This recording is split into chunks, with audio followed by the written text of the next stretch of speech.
Have English teachers transformed their identity to build a more effective language awareness? Abstract. English teachers' identity is constructed based on their feelings and experiences, which have led them to put grammar at the center of teaching. But they are not aware of their practices and of the role of the language to convey meaning and social competence. It is argued, then, that teachers need to be exposed to professional development programs that focus on conscious knowledge about language and the importance of that knowledge in teaching and learning. Objective. In this study, we examine how English teachers' identity, including their feelings, practices, and cognitions, influence their language awareness. Method.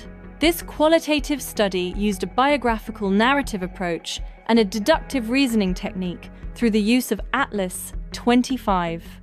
The research process was guided by a systematic method that analysed narratives written by 12 English teachers through a deductive approach to revise theories related to teachers' identity and language awareness approach, and to make sense of newly collected data. Analysing co-occurrences was a valuable tool for qualitative data analysis, since it helped to identify patterns and relationships between codes and to relate them in a spatial way in this research. It is to say that co-occurrence analysis refers to focus on instances where two or more codes occur together in the same data context. Results. Participants in this study possess an emerging awareness of the way they assume teaching the foreign language.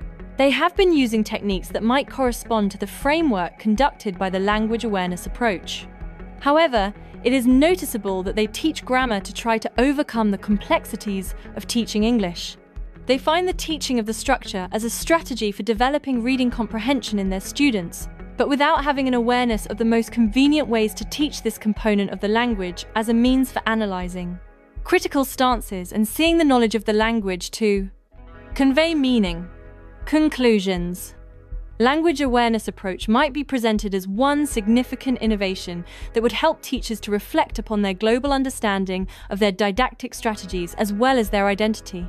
In an effort to promote reflection upon the language that goes beyond the teaching of isolated strategies, lies language awareness that serves as a means to enhance appreciation of the language and its diversity as a human faculty in the construction of social life. Teachers see grammar as the center of their practices, as a remedial work for overcoming contextual factors and language policies.